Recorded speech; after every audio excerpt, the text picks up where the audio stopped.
Good evening. It is Thursday, October 5th, 2023 at 6 p.m.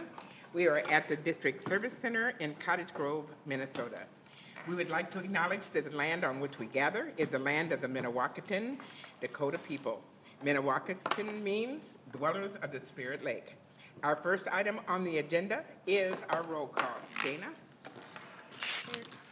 Eric Chesner is absent. Louise Hayden is absent. Pat Driscoll? Here. Melinda Doles? Here. Katie Schwartz is absent. Simi Petnan? Here. Sharon Van Leer? Present. Next is our Pledge of Allegiance. Will you please rise? Pledge allegiance To the flag of the United States of America and to the republic for which it stands, one nation, under God, indivisible, with liberty and justice for all.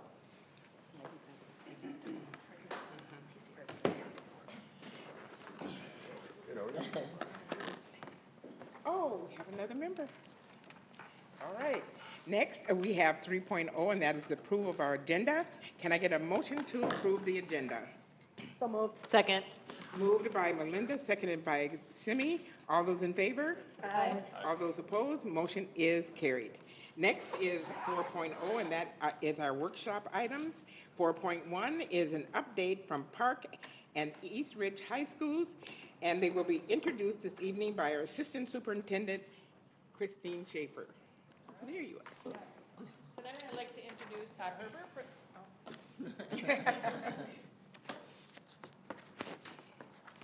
Can you hear me? So tonight I'd like to introduce Todd Herber, principal of Park High School, and Jim Smokovich, principal of East Ridge High School, and they have some highlights to share with us tonight from both of their schools. And as you can see, they have guests that they will also introduce. Welcome, Jim and Todd. Good evening, Board Chair Superintendent Nielsen, and school board members. Seated with me this evening is Devarius Wade, Park High School senior, avid scholar, football player, and a future community, and dare I say, national leader. It is my pleasure this evening to share with you some of our community collaborations that directly impact our students to enhance their experiences at Park High School, whether it's in the academics or in athletics, and its collaborations within our community. First, I would like to broadly acknowledge the tremendous support from our community organizations, our athletic booster organizations, and Park High School families in their commitment to fundraising in support of our Guardian Caps, as you see. Guardian Caps you see on all of our football players' helmets. We all know that the game of football brings with it inherent risks due to the contact nature of the sport. Our community and families came together with leadership from the football coaching staff, Coach Fricklin, to raise funds for this equipment. Our football team is being studied by the manufacturer to see if our students have fewer and less severe concussion-type injuries. Our football program is the only one in the state, and quite possibly the nation, where this equipment is being used in live action games. This was featured a few weeks ago on KARE 11 News, as reported by Randy Schaefer. And no doubt other athletic programs from around the state will be interested to learn more about this equipment and to the extent it mitigates and reduces the severity of concussion injuries. The second collaboration I would like to highlight this evening is our collaboration between Park High School and the St. Paul Park American Legion in developing future community leaders.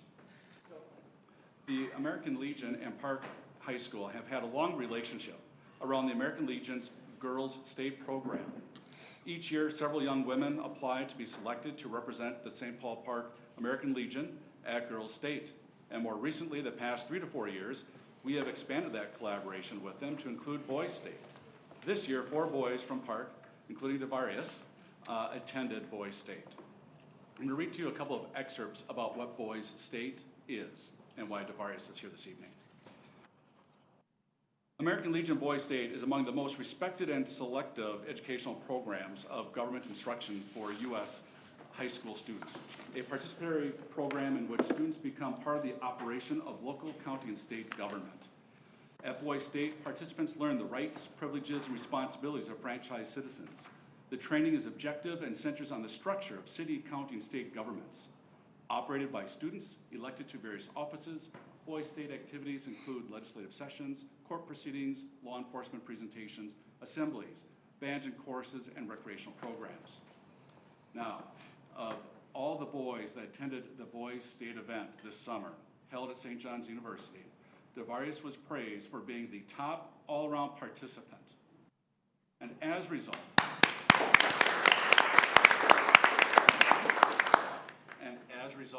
was one of 2 representative students selected to attend and represent Minnesota at Boys Nation in Washington, D.C. I'm going to read an excerpt on what that is. 2 representatives from each of the 49 boys states, sans Hawaii, attend Boys Nation in Washington, where the young leaders receive an education on the structure and function of the federal government. At the event, each delegate acts as a senator from their state. The young lawmakers caucus at the beginning of the session, then organize into committees and conduct hearings on bills submitted by program delegates. Senators learn the proper method of handling bills according to U.S. Senate rules. The week of government training also includes lectures, forums, and visits to federal agencies, national shrines, institutions, memorials, and historical sites. On Capitol Hill, Boys Nation senators meet with elected officials from their home states. Now, I'm going to hold the microphone for you so you can just talk and focus. Devarius is going to share some of the really fascinating things he got to experience. Just a few things I wanted to point out was what they call Boys Nation is a week that shapes a lifetime. And I just wanted that to push out that to you guys, because if I were to tell you everything that I did, or if I were to tell you everything that impacted me when I was in DC, we would be here all night. If I were to tell you like how it went, you guys would be mind blown. Because I'm still mind blown at what I did. But the things I would like to also point out is while we were there, we were respected as more than what we are and what we can be. And that's all it is. It's taking who you think can lead the country into a better place and putting them all in the same room. To this day, we're still in group chats. We still talk to each other. And these are kids that, like, when you just look at what they're doing around their community, you're absolutely starstruck. While I was there, like he talked about the Capitol Hill Day, I got to meet with Tina Smith and Amy Klobuchar. I got to meet with Tina Smith on Capitol Hill in the Senate, like they have Senate offices. I don't know if any of you have been there, but they have Senate offices that are across a few buildings that are all connected. But when I got to meet Amy Klobuchar, I got to meet her in the Capitol in one of the rooms that she got to name. While I was with them, we talked and it almost made me feel like part of them, or part of what they do. You know, they talk to me like face to face. When you talk to somebody with that much power, you usually feel like they're talking over you, talking above you. Where I really felt like it was a friendly conversation. And when I was talking with Tina, it was more of a coffee thing. She did it with a bunch of other people, but what she did do in the room was she did point out us, and she asked us about what we were doing, just to push that to all the other Minnesotans in the room. Another thing I would like to talk about is the selection. And Minnesota was different because they selected a few kids from each group, from each section, and those kids got interviewed. I was one of the interviewed, and before my interview, I was told to take out my nose ring. I was told that because one of the interviewers was very conservative, said that he had older ideologies. And when my counselor told me that, I looked at him, I said, can I not just be myself and still get it? I'm obviously here for a reason. I'm also receiving this interview for a reason. And after that, I thought about it, I didn't take it out, and I had one of the most amazing interview opportunities ever. I got in there, I just could feel the tension, and then when I talked to them, I could feel it be lifted. The same thing that happened when I was with the senators. I can just feel everything be lifted. Like I said, there's just not much that I can absolutely talk about to capture what had happened. One of the cool things that I got to do was meet the ambassador of Pakistan to the U.S. I met him in an elevator. Actually, you have powerful people all around you when you're in D.C. You got to keep your eyes up because I had my eyes on my phone, and Ted Cruz walked right past me. But I got to meet the ambassador of Pakistan in an elevator, and he just talked to us. He seen the shirts, and he knew what the shirts were. And while we were talking to him, he just called us amazing young men.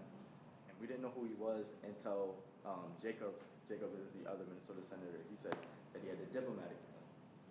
And I was like, well, then why don't you go ask him what he does? he got scared.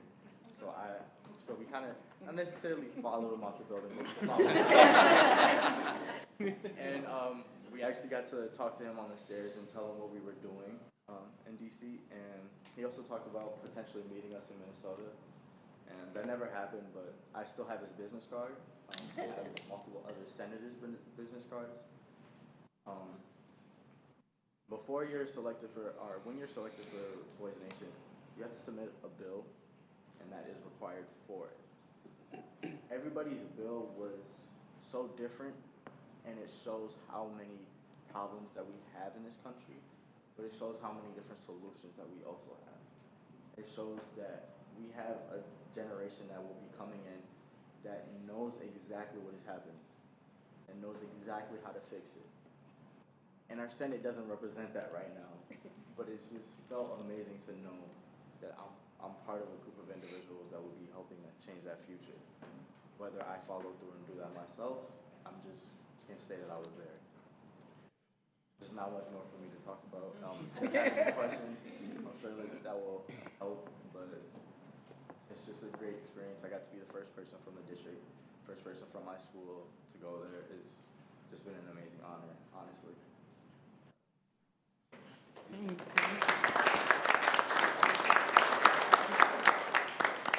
Incidentally, what was your bill about?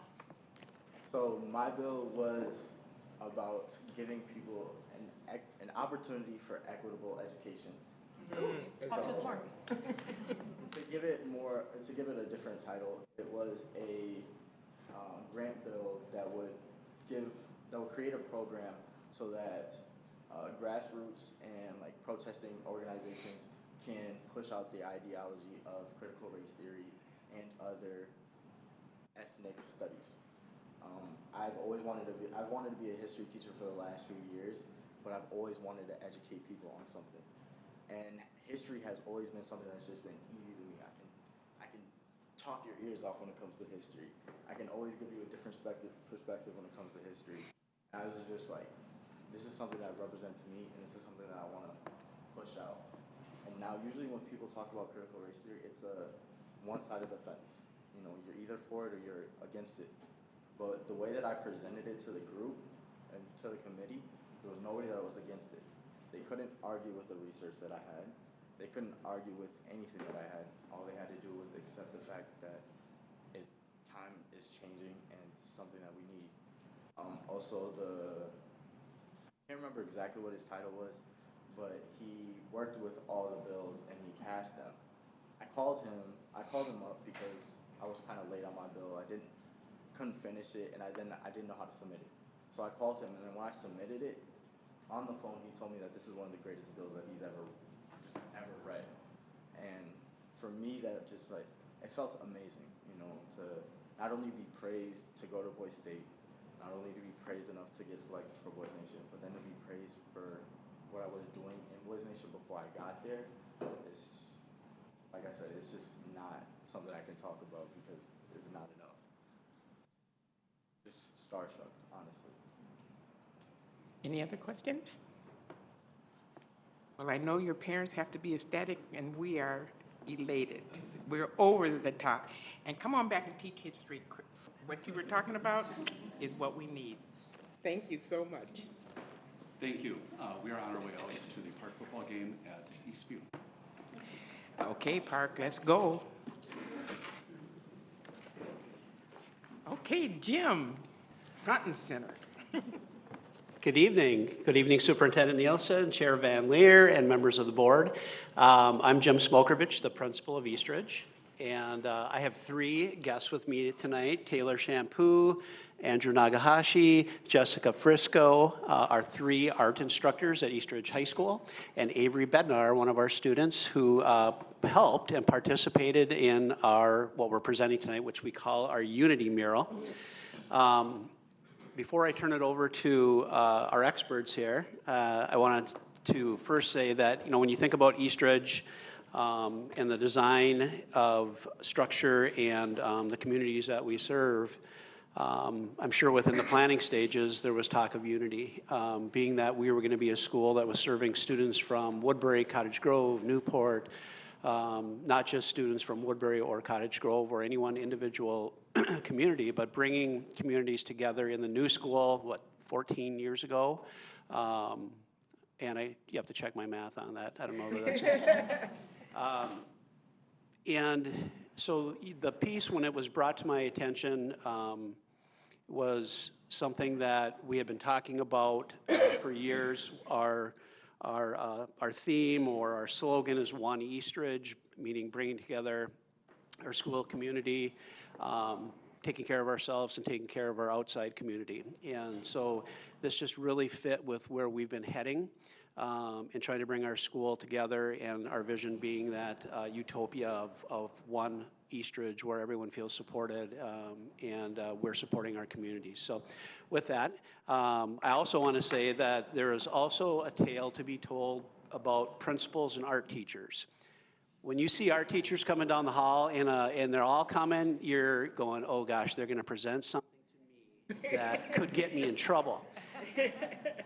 They're going to want to paint a pillar or do something on a wall that I'm going to have to answer to with buildings and grounds and et cetera. So when they came to me, obviously I joke, but I can't tell you the number of times that our artistic people have helped bring together thoughts and ideas and to portray them in a way that they do.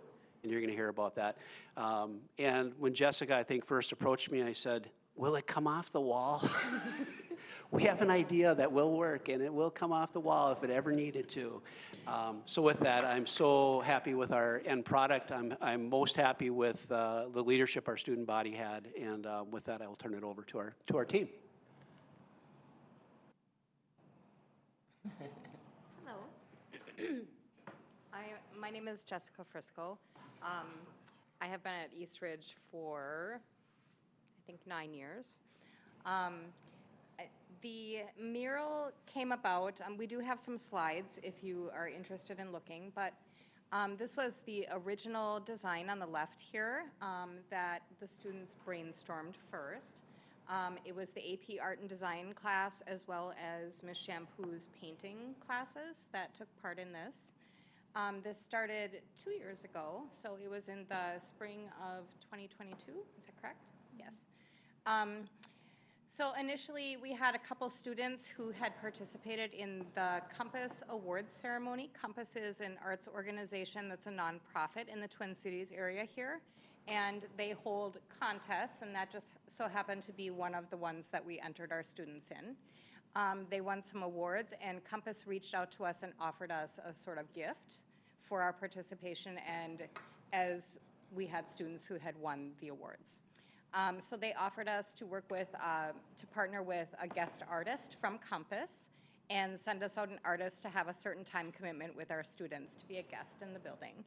And so this is when the art team came together and said, well, what could we use their services for? And we had been brainstorming, like Jim said, many years to try to get a mural that would be representative of our community. And so we invited a mural artist in.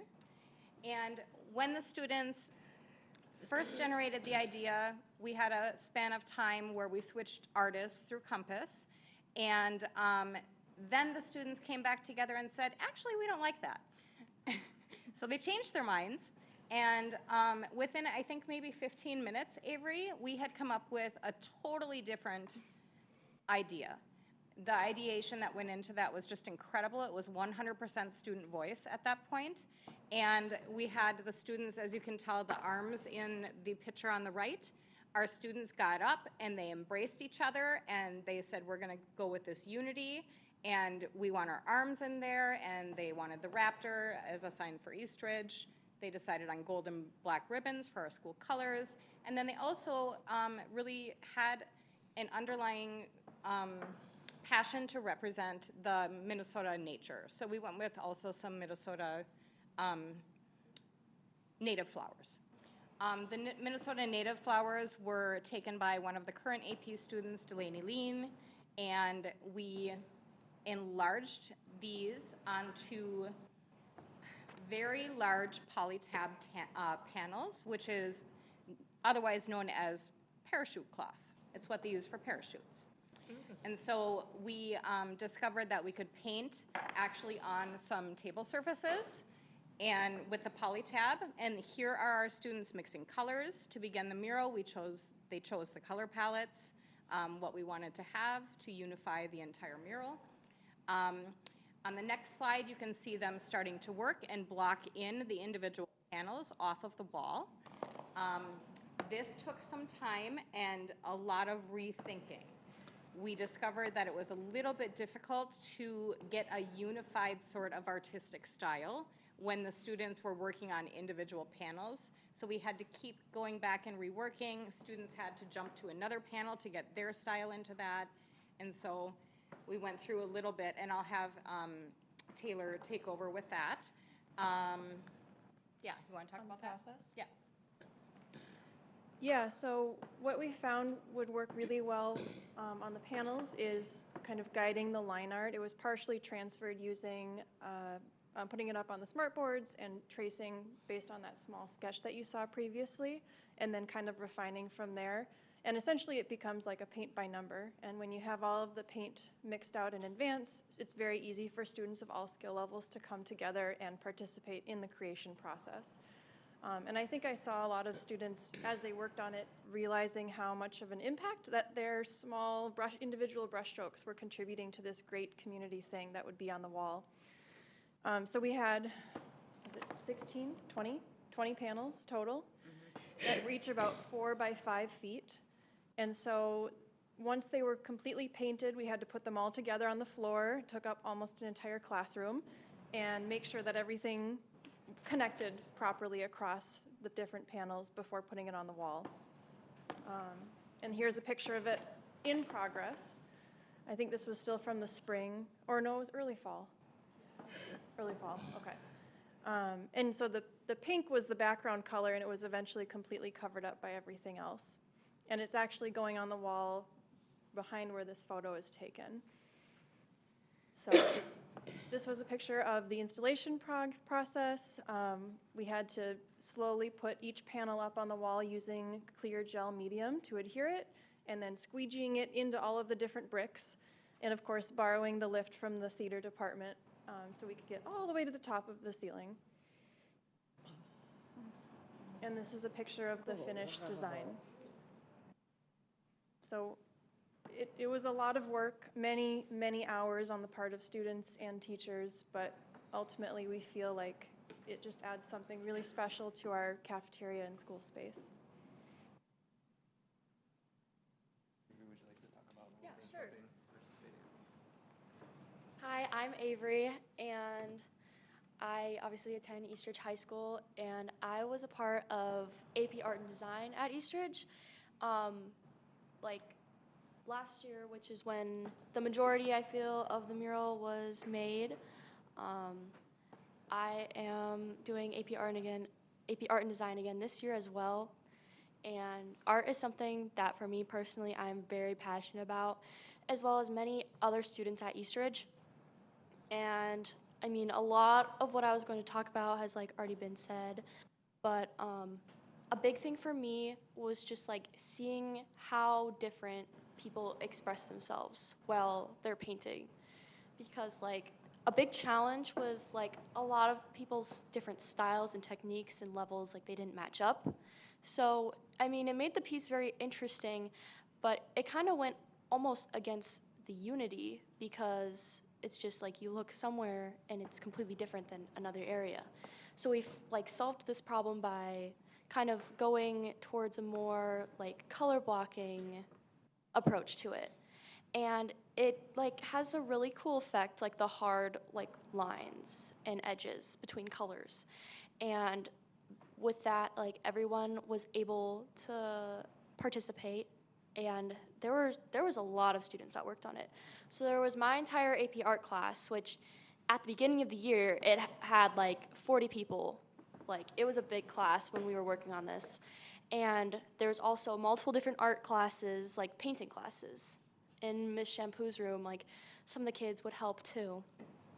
And I'm honored to be able to say that I was part of making this, because I know that I have personally put many hours into the process of making this mural, and so have many of the other students at Eastridge. So it's like, it's something that when I look at, it's very important to me.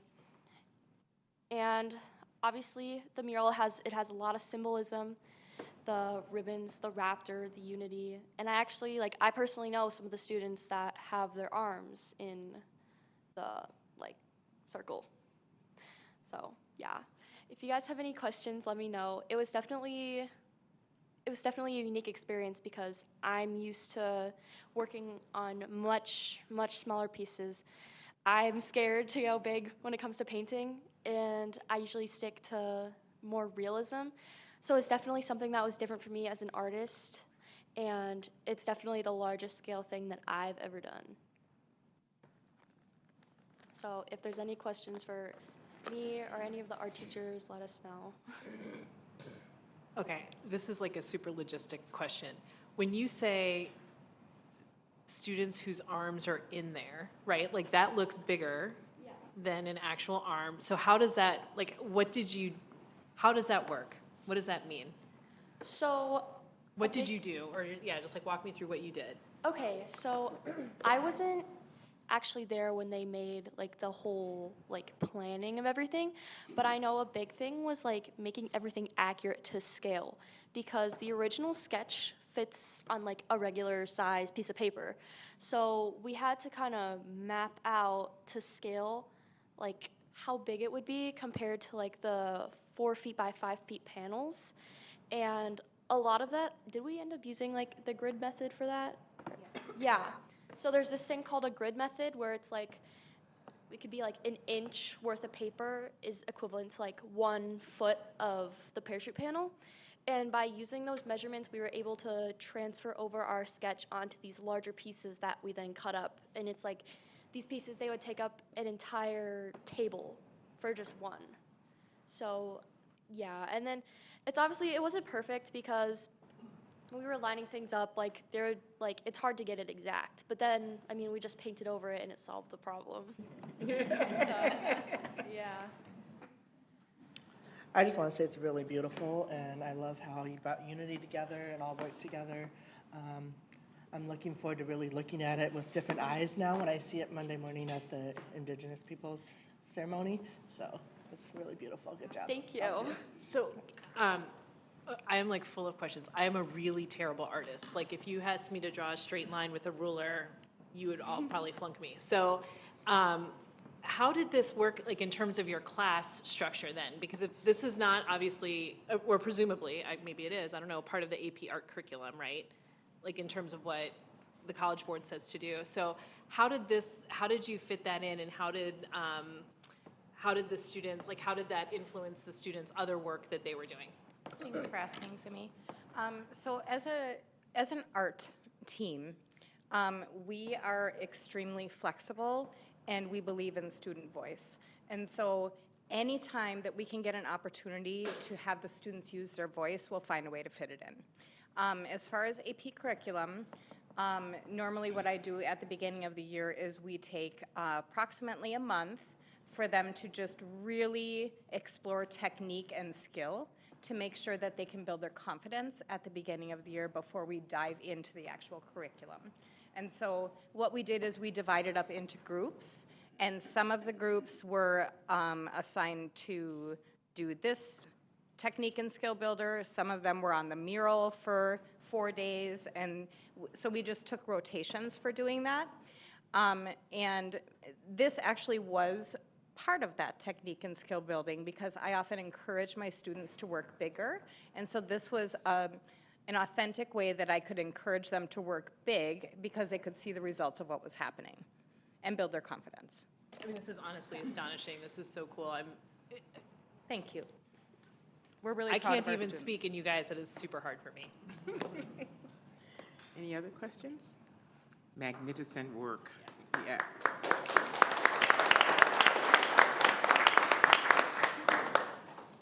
Okay, moving right along is 4.2, and that is the board governance plan, and that will be introduced this evening by our superintendent, Julie Nielsen. Thank you. I need a microphone.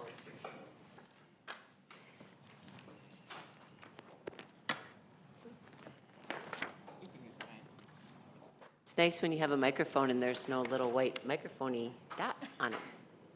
Maybe I could just talk. All right, it is a workshop session, so this evening we are going to circle back with board members to take a look at our board governance plan.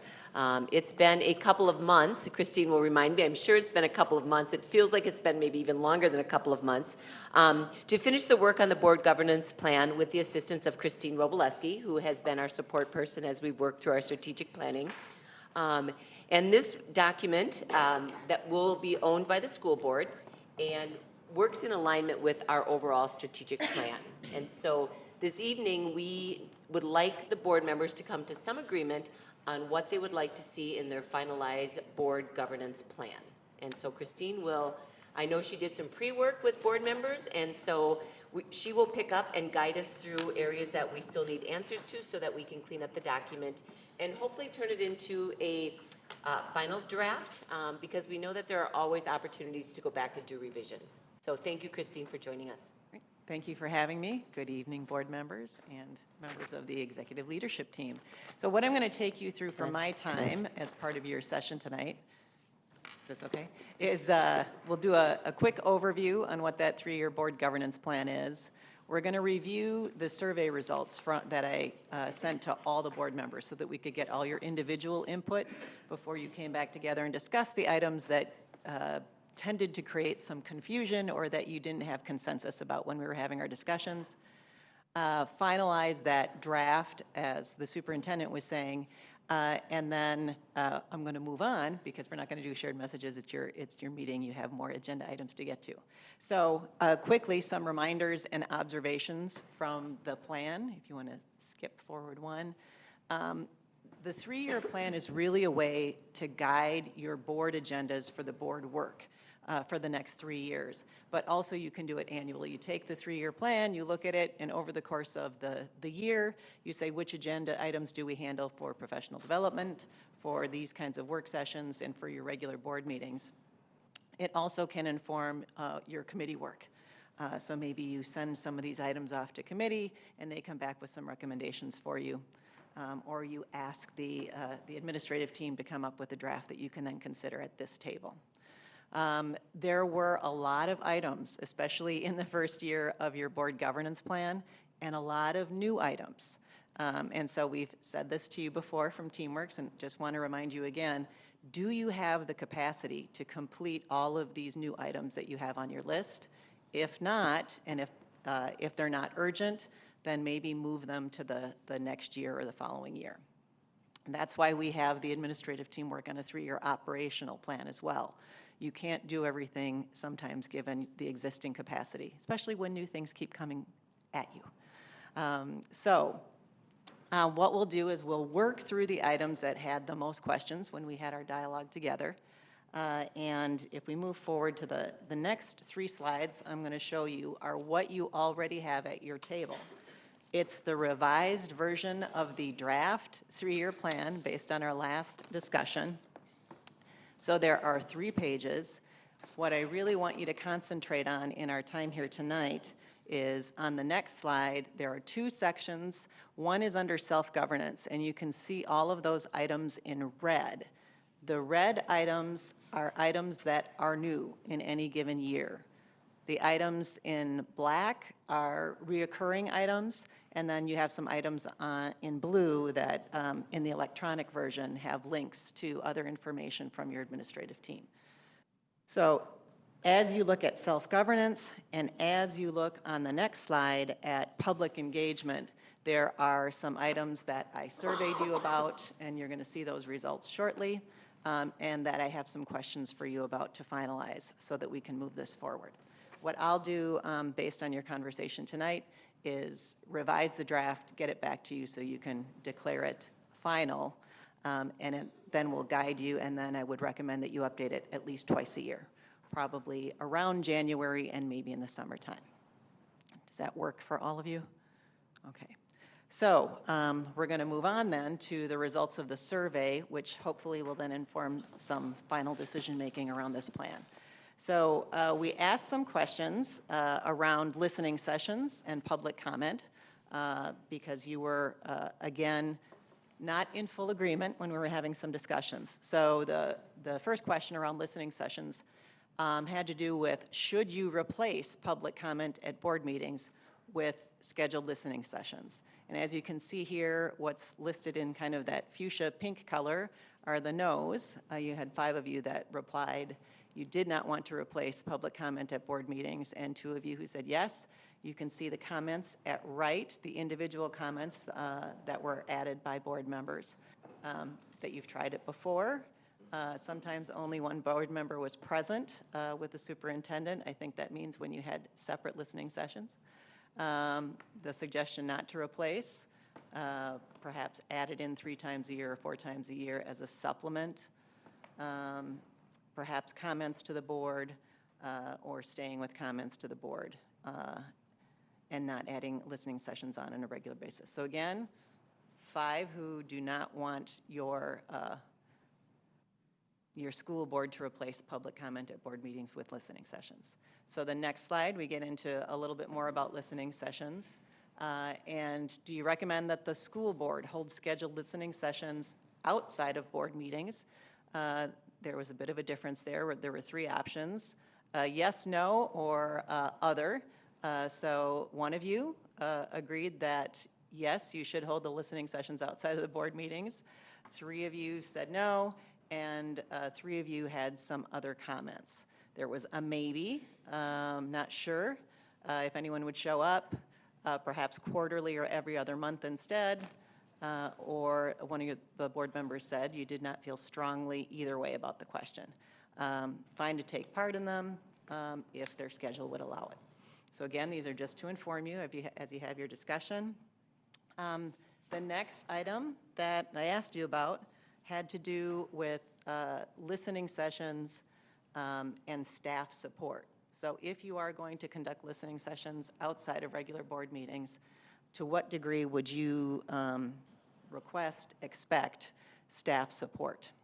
And what level would that be? And so it went from a high level of staff support where staff would be expected to schedule, participate in some way, as well as follow up with communication after the fact, very little support, or a moderate level. So maybe some scheduling, some communicating about it, but maybe not having to be present and participating as much. You can see the results there. 3 of the board members said a moderate level, a couple expect a high level of support, and 1 of you said very little.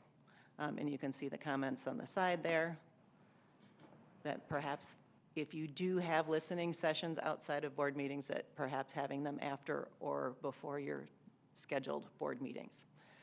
And there are some school boards who do that on a regular basis. And the comment there that for listening sessions, the role of facilitation is a board duty, but perhaps having some administrative support would be helpful. So there's that bit of information. We asked an open-ended question. If you would like to suggest engagement with the community other than in some kind of listening sessions. And these were the comments that you provided. Perhaps having more community visibility, being more proactive about announcing where you'll be at events, and having people understand how better to interact with you. My question, whichever board member had that, is interact with you as a full board or individually. That's my question back to you.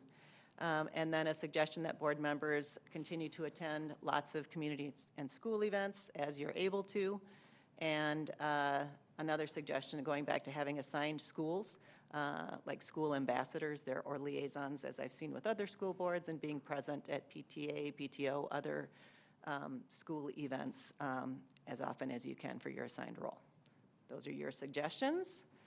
Moving on then, when you had some discussion around perhaps having staff listening sessions, a third over the next 3 years, generated a lot of dialogue in our last conversation with you about your 3-year plan. And I mentioned to you that in some cases, if the superintendent and assistant superintendents are out visiting schools, they can allow the school board to know when that's happening, and maybe a school board member can follow along with the superintendent. That generated this question to you: which of the following options do you prefer regarding having a presence at schools and with staff? There was a lot of support for individual board members invited to join the superintendent. I asked for other options from you, and there were no other options. So that was the comment from 6 of you that you would support doing that. So that, I think, moves us on to discussion that I'd like you to have. Oh, no, I forgot. I have one more for you. I had a multi-question item for you as well. Under your self-governance items, there were a number of new items. And you can see here, I was asking the question, should you keep them as is, for example, in the current year? Should you remove them, or should you move them to another year on your 3-year board agenda? You can see that for most of the items, the recommendation from the board was to keep them as is.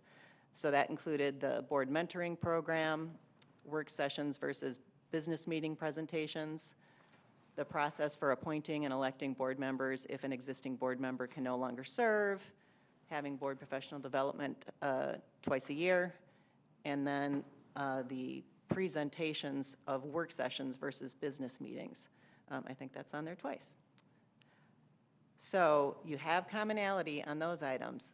There was a desire from just under half of you, 3 of you, to have the new version of the school board handbook and the informational night for school board candidates to move to another year.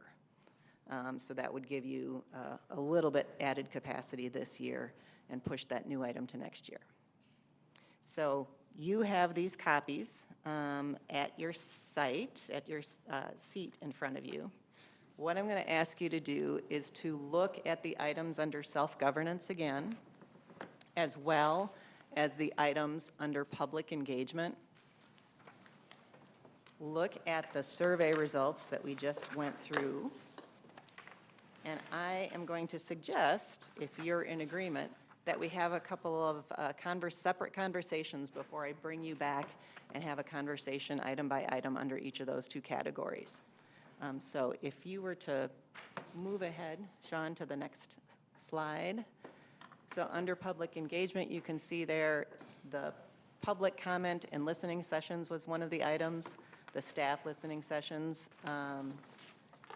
And I think the communicating the role of the board is something you felt you could ask staff to provide a recommendation on and bring back to you. So as you think through those items, I'd like you to join with your elbow partners, since we're in a slightly different setup. So Simi, Melinda, and Eric, if you 3 would have some conversations. And then Sharon and Pat and Julie, will you 3 have some conversations? I know we're missing a couple of board members tonight, but this way, the 3 and 3 groups can have these conversations. We'll come together, and hopefully we can reach some agreement. So let's take, say, 6 minutes, and I'll check in with you and see where you are.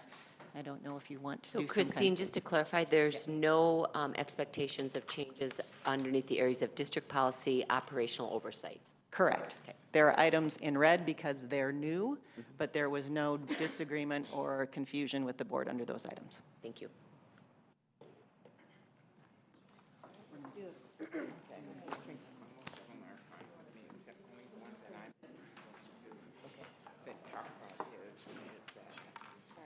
Usually it's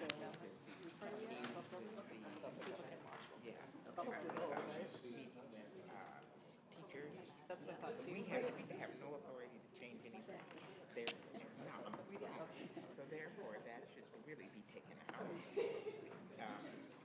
And if they really want that, then it should be like we did before the meeting with the principal. It didn't work so well.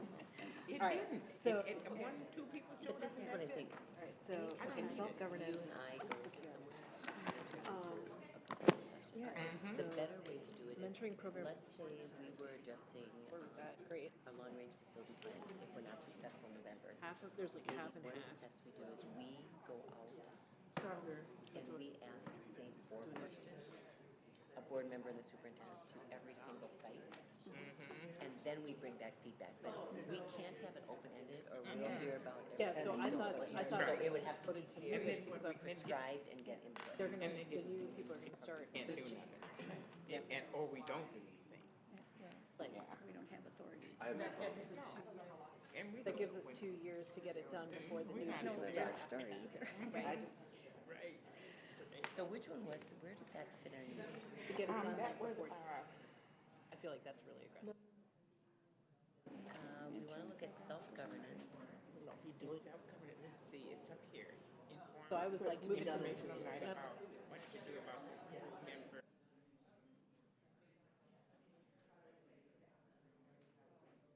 Okay, board seats. Yeah, information night, I also.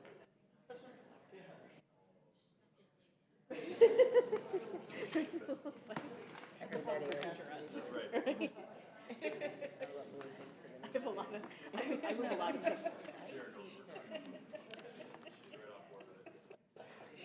Oh, my God. All right, okay, so. Starting in January, so. It's right here. Preparing to move public comment board to board handbook. listening sessions.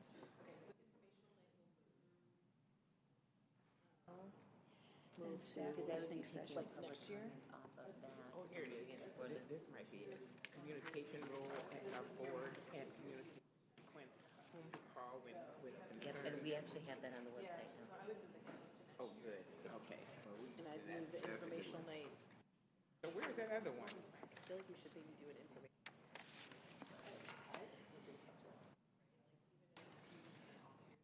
Talking about this for everybody or people. It's got to be Like, hey, if you're interested here to move public comment. in or whatever, and yeah, I mean, that should definitely in the year. Okay, so let's move on. Mentoring program. Well, let's just go through that self-governance Or electing a board based member. on what you saw.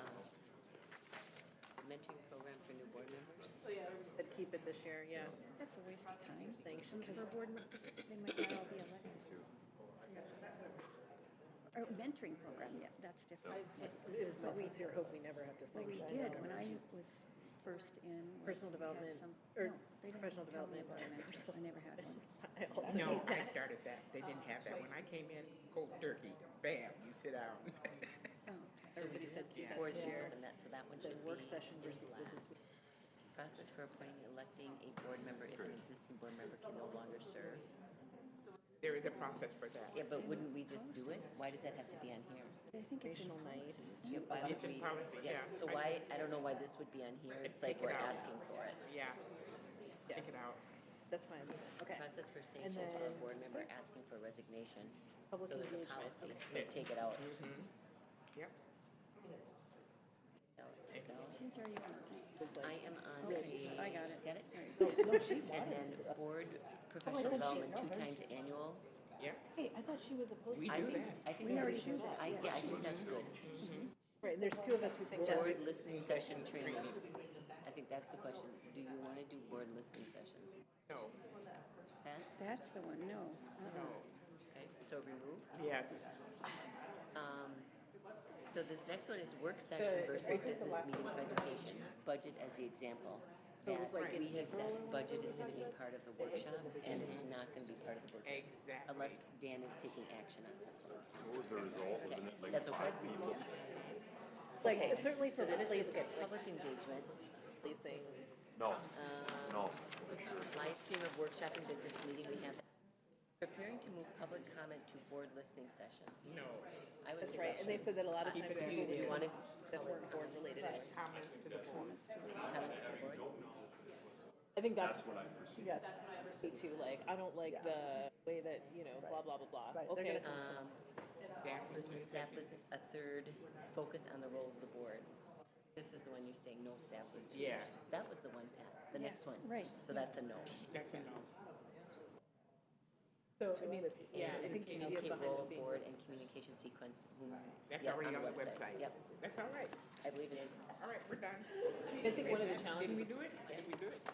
I don't think, is there any red in any other? differently, but like, No, it wasn't any red in there. like talk back. Can I look at yours?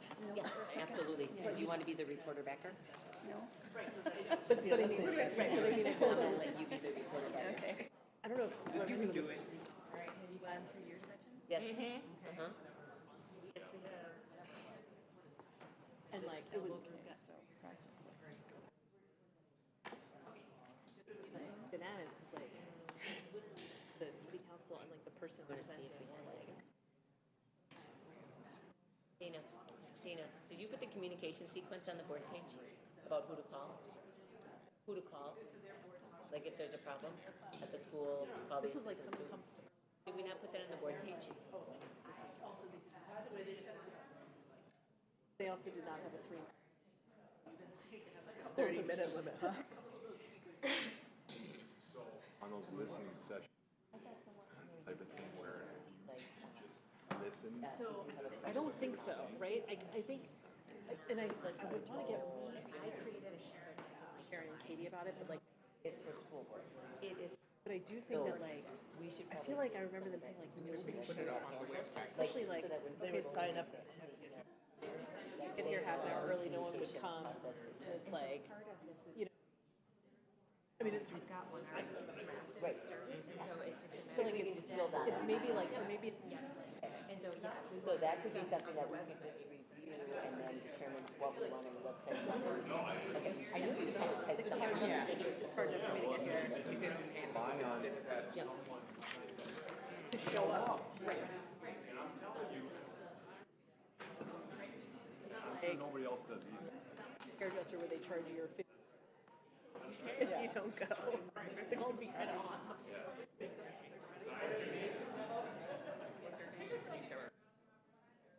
I did. But like, but Okay, he Kristine. understands.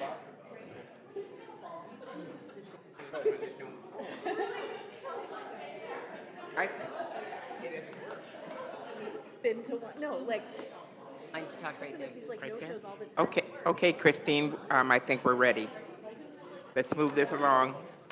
Okay. Are our board members ready? Medicare, Medicaid. Yes. You can leave it right here. Ready. Oh, I guess we're ready too. Okay. Yeah, we're ready, let's do it. We're ready. And I was having a conversation with Dana about one or two of the items as well. So as you look under the self-governance category, the items in red that were in question, why don't we have each group kind of walk me through first the self-governance category, and then we can work through the public engagement category. Does that work? Okay. How about we start with the Simi, Melinda, and Eric team? I would love to. I love talking. So we. That's the inside joke. We should be, that should be like on the Unity mural at East Ridge. Simi loves talking. The mentoring program for new board members, we agreed to keep this year. But one of the things we talked about, the school board handbook, was moving it to next year, just to give ourselves a little bit of breathing room. There will be at least one, maybe 3 new people on the board next year. And this will be an opportunity for them to provide input, especially as new members. And I'm going to chime in because I actually created a handbook over the summer that has just now been sitting since July when it was created. So it is a rather robust draft, I will say, that none of you have seen. And so it is up to you, but I think it would be relatively easy to do it this year if you wanted to because it is complete. One of the things that we talked about, and it's also in here, is our communication sequence. And that is included right now in the school board handbook about if you have a problem at the elementary level, talk to Dr. Brookins, middle school level. So it's basically who should you call? So that right now is waiting in the school board handbook. And so it would be easy enough to move some of that information right to the website along with the video that talked about governance. So it's not like we would be starting that from scratch. It's already been drafted. Some of that was done because we had done some of this work.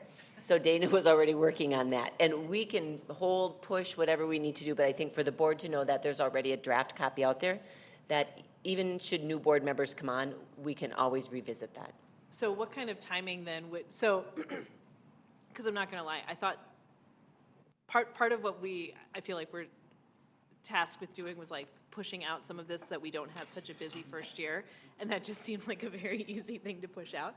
But, so what kind of time commitment do you think, if we were to get this robust binder or document, like what, is this like a 1 meeting sort of thing or 2 meetings sort of thing? Doesn't it depend on how far you are with it? I mean, that you're pretty much done. So I think you're trying to figure out a timeline. I am happy to send it out to everyone. Obviously can't have communication about it, but for you all to review, I can pull it up quick because I'm curious how many pages it is. It's 20-some odd pages.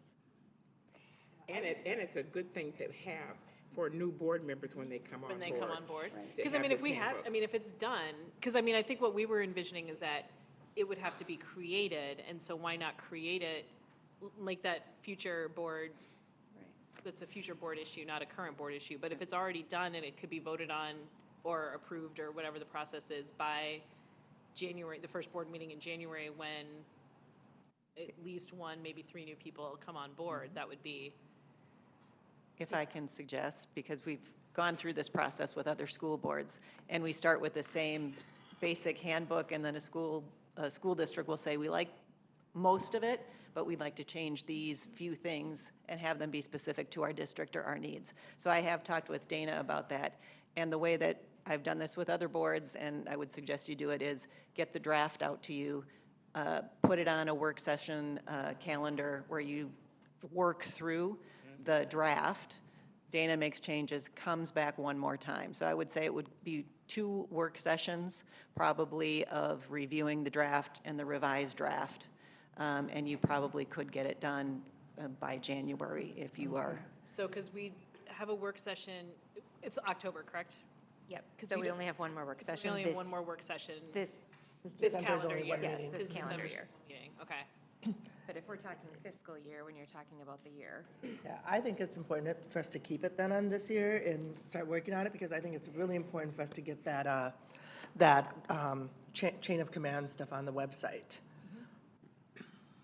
All right, so it sounds like you're making a decision since you already have a pretty good working draft, and it's just a matter of working out the timing. But that was a good effort to try and. I think if we push it back, we'll push it back knowing that we only have 1 more workshop meeting, and I don't know what exactly we had planned, so we may need to push our work around the school board handbook out into March or April, but that the completion date would be by the end of the year, and then we could put updates on the website. I mean, if it's relatively easy to do, you know, sure, let's get it over with, but. You're not starting from scratch. Well, and couldn't we send the draft out for people to look at? Absolutely. Okay, It's 32 pages long. Okay. Okay, how about if we keep moving? Other items under the self-governance category. What are some other items that you wanted to discuss? The informational night for new board members, we thought about pushing to 2 years from now, since it's too late for this year. Have it during an election. So actually, now that I have just said that, because we have to sign up to run in August, right, or late July, so it actually does have to be done next year so that it's finished before candidates sign up to run next fiscal year. So it has to be done by whatever of 25, June of 25. So push that out. I'll put that note about it. So again, I believe that the executive cabinet was really excited when we saw this document, and so our administrative team already welcomed in all candidates for an information session, and we tried to talk about it from the perspective of a board member, not actual board member to board member, but we did have an informational session, and that was the first time I believe that we've ever done that as a district, inviting all 11 candidates in to learn about the school district. Okay. Terrific. Would you like to keep going? Yeah. I mean, I don't think we moved anything else, did we? I only have 2 arrows drawn on my thing, so maybe they have other ideas. All right, how about Sharon, Pat, and Julie? Thank you. We talked about taking a couple of things out. The first one is the process for appointing and electing board members. If an existing board member can no longer serve, we said we should take that out because we have policy on that. Okay. The second one was a process for sanctions for a board member, also policy for that. Okay. And then remove the board listening session training. That's on the next category, okay. So we're And saying, then work session versus business meeting, we're okay with that. keeping that one? Agreement. Yep. Yeah. Okay. And on the next page then,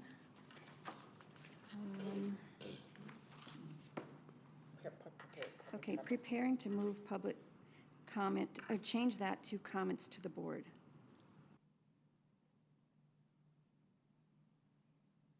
Change public comment or change board listening? Change public comment to comments to the board.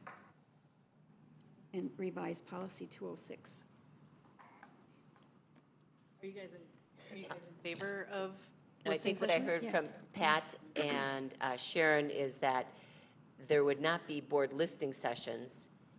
The option would be to have that bullet point be currently what's known as public comment, that we would call it comments to the board. Oh, okay. But don't we already call it comments to the board? I think we've interchangeably used that word, and I think we just want to make sure that we are consistent, if that's what the board agrees to. So you're, So what we want to do is take out staff listening sessions, not doing those. that's the one where we would go to the schools once every 3 years, okay? Yes, and when we did that, it was unsuccessful. We had maybe 3 or 4, am I correct? Yeah, they 3 or turn, 4 people would show up, and that would be it. It'd be 15, 20 minutes, and that's it. and most of it was complaints. Yeah, And we'd have no authority to deal with that. right. We can't change anything, so. Just to clarify then, are you suggesting then not having separate listening sessions as well? Don't want them either. Okay, how about the Eric Melinda Simi group? Yeah, we do not want to replace comments to the board as it exists right now. Okay. Yeah.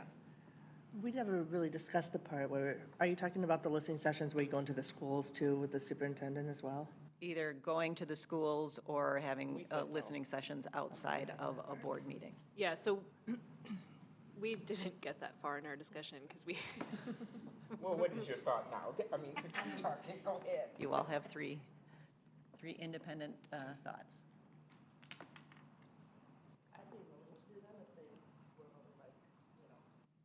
yeah. And, So how but frequently only are- 1 or 2 people show up, and One or two board members show up is what no, you're saying? 1 or 2 staff members only. No. I think we're talking about when they do the regular walkthroughs of the building, right? Where the superintendent goes to the building, as part of her regular job, and then invites along a board member to accompany with? Is that what we're? No, that was, I don't know what you're talking about, but what the previous thing was, is that the superintendent. No. and the board members- No. I already wrote an X through that. That's fine. Oh, okay. But I think Melinda and I were talking about the one where somebody said, where we talked about this, it was in the survey, with following the superintendent as she walks around. I think that's a separate thing. Yeah. Okay. I don't see it on. That's community engagement stuff, I believe. So it sounds, if I'm hearing Yeah, correctly Maria then, Blanc. we're clarifying the bullet item so that you are preparing to move comments to the board to board listening sessions. That's revising policy 206. So you are going to keep that line item as is, other than the change in wording, public comment to comments to the board. Is that correct? Yes. Okay. Didn't we already change it officially at that one meeting that we I thought had? we did. We changed it to comments to the board No? on I thought we 206. changed it to Dana's comments. checking. Will, I thought we did too. Yeah. I know it was changed in the This procedure. one, we also made it the 3 minutes, and it could only be 30 minutes total of one topic and all that at that meeting. so we could just Procedure. eliminate that one? It was part of a procedure, comments to the board.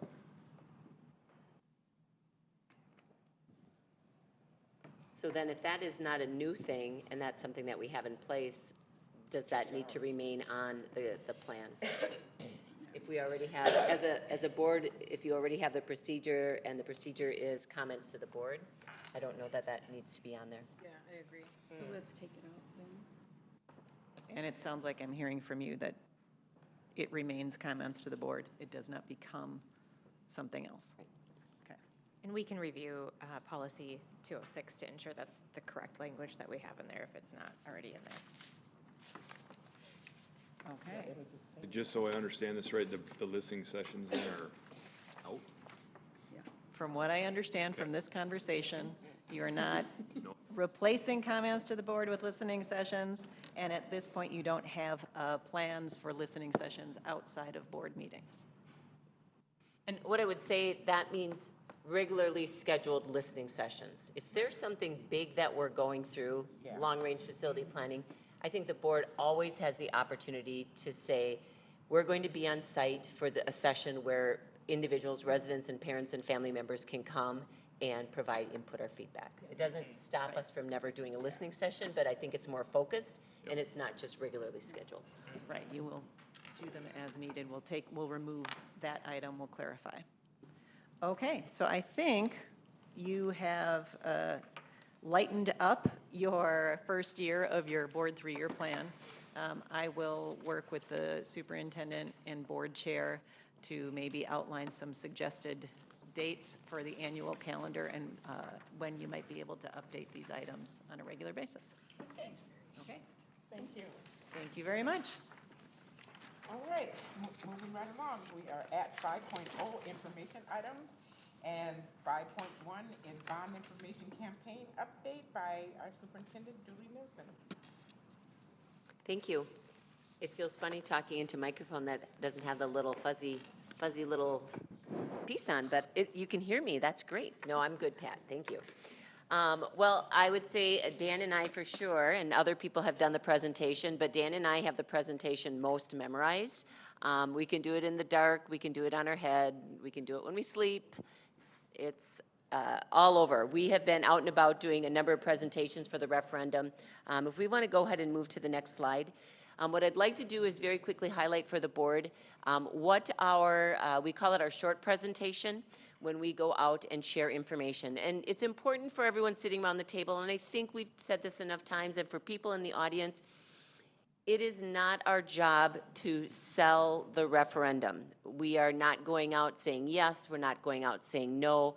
When we talk about these sessions that we're out doing, this is informational. We want to make sure that every resident, parents, families, anybody that is of voting age has the opportunity and has the information. And so I think the board realizes question 1 was our highest priorities. We could memorize that slide.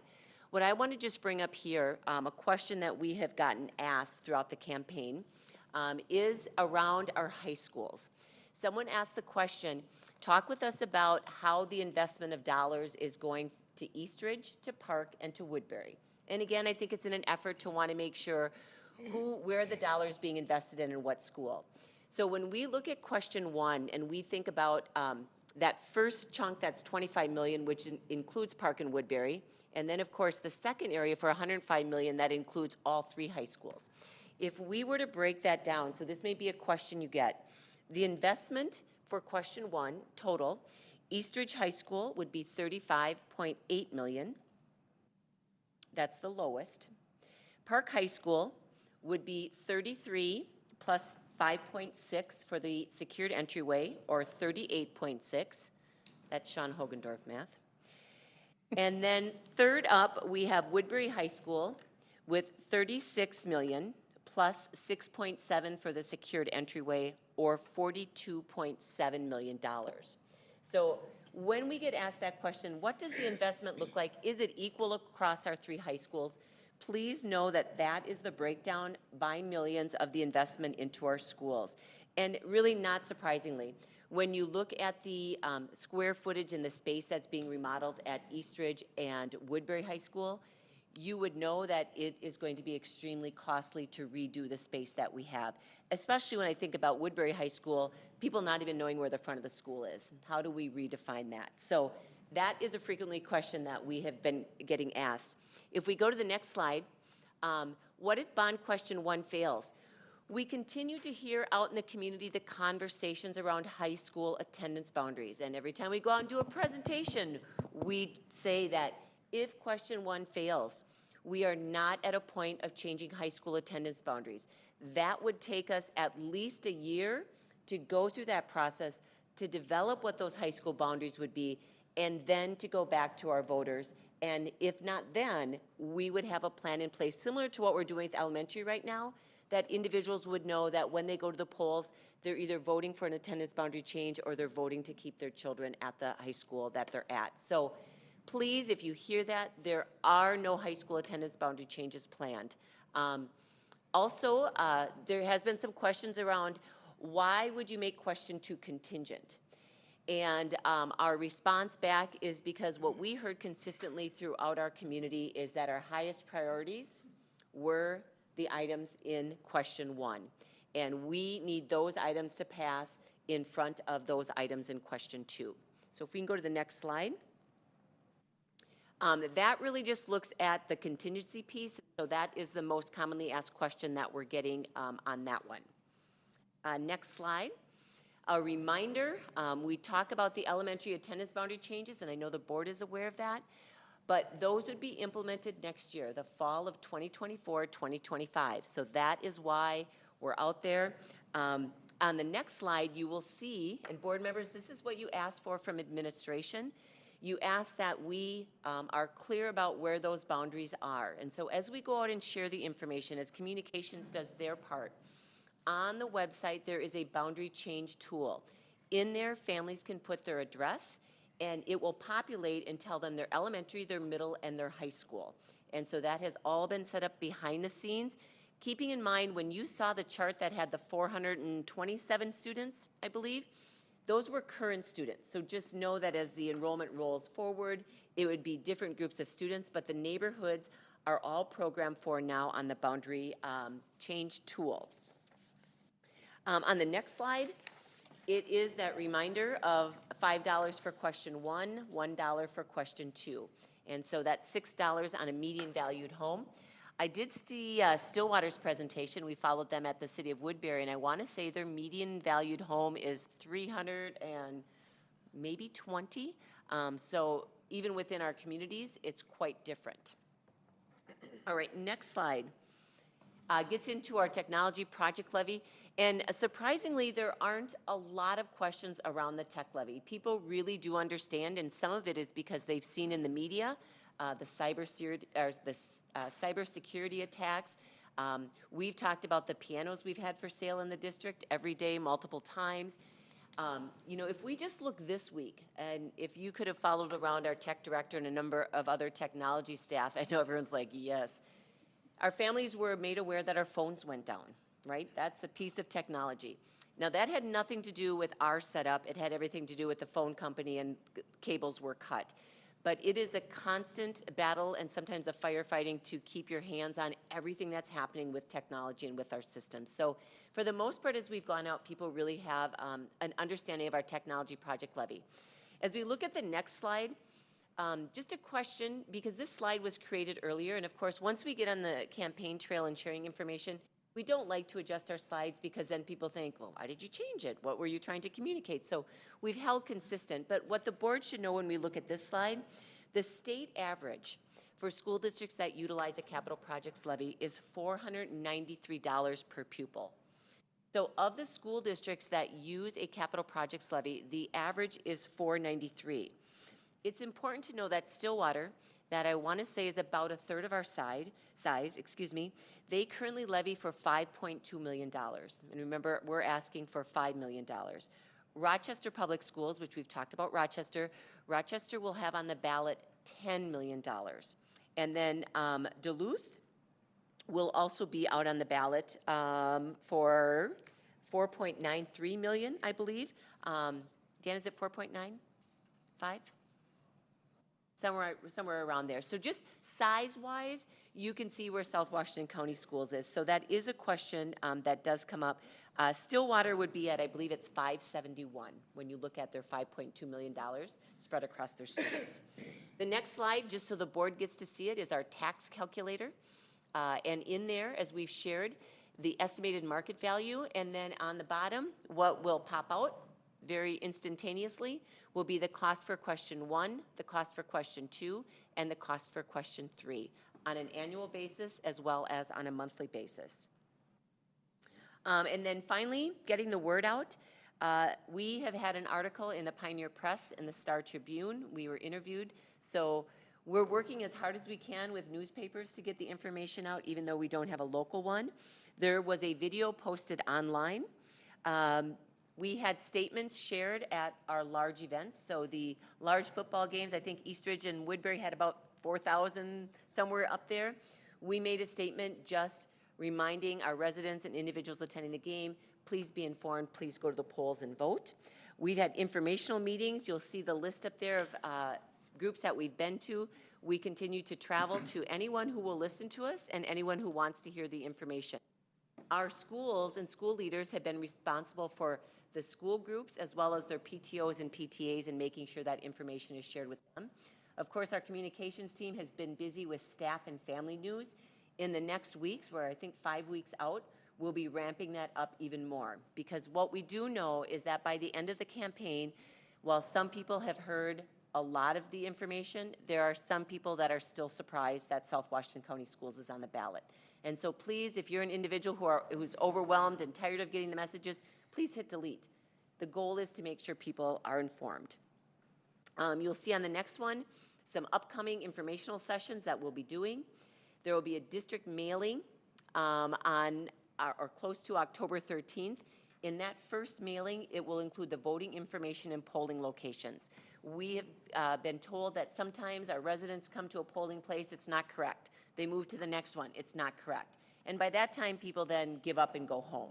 And so we want to make sure that up front, the district has communicated those polling locations. Shortly after that, the district will do their second quarterly mailing for the year. Remember, in August, we had our Welcome Back to School edition. This one will feature on the insert our bond questions and capital project levy. So all of the information that our residents need to have will be in paper, and it will be out the week of October 19th. And then in addition, we have 2 community meetings coming up where we have asked individuals to please copy the information, pass it on to your neighbors, pass it on to your friends, pass it on to people who don't have kids in the school district. Those 2 evenings are October 11th. That will be a virtual session at 5:30, and then October 12th in person at the District Service Center from 6 to 7. So again, we're working as hard as we can to figure out how best can we bring our community in and make sure that they have the information as well. Sean, I believe, is going to go in the back, or there he is. I'm here. John is back there, just so that board members can take a look at the webpage. Yeah, I just wanted to show a little bit of the website for the people viewing at home, and then also for you all as well. One thing that I would add too for the communications is that we also, our schools are sending this out to all of their community as well. So we also have social media and newsletter posts that we are helping prepare our schools to also be sharing the information. Part of that is that we all know that people listen to the information from their schools a little closer than they do from the district. And so we're trying to get that information in both spots. As I sort of switch over to the website here, there's 2 sort of spots for this information that are out there. We're sort of interchanging the 2 places where people can go, because Vote 2023 just seems to be a little more of a way that we're trying to get out the vote, right? And so if you were to click on the Vote 2023 tab, this is more than about just our bond and our referendum, our referendum and our levy. This also has all of the voting information as you sort of scroll down here. This is the where do I vote, how do I vote early, register to vote, the tax impact calculator is there. And, we've got our little 32 days, so it's not quite 5 weeks, or just about 5 weeks. And then and so we just kind of come through here, and we also do lay out all of our general voting questions, as well as our bond questions. Here you can also find the information for our virtual and our in-person meetings. So if you sort of scroll this down, and if you were to click on that link there, that will be the Zoom meeting that will pop up for that. This stuff will be updated on a constant basis as we keep going. And then our in-person meeting here, as Julie had mentioned, will be Thursday at 6 p.m. here. So we're updating that. We also have just information on our ballot questions here. We also have the sample ballots, kind of hanging out here. So a lot of just the general election information is found here. But what people can do is either go to the facility planning tab, or then they can also get there through that tab there too that takes you to the facility planning tab.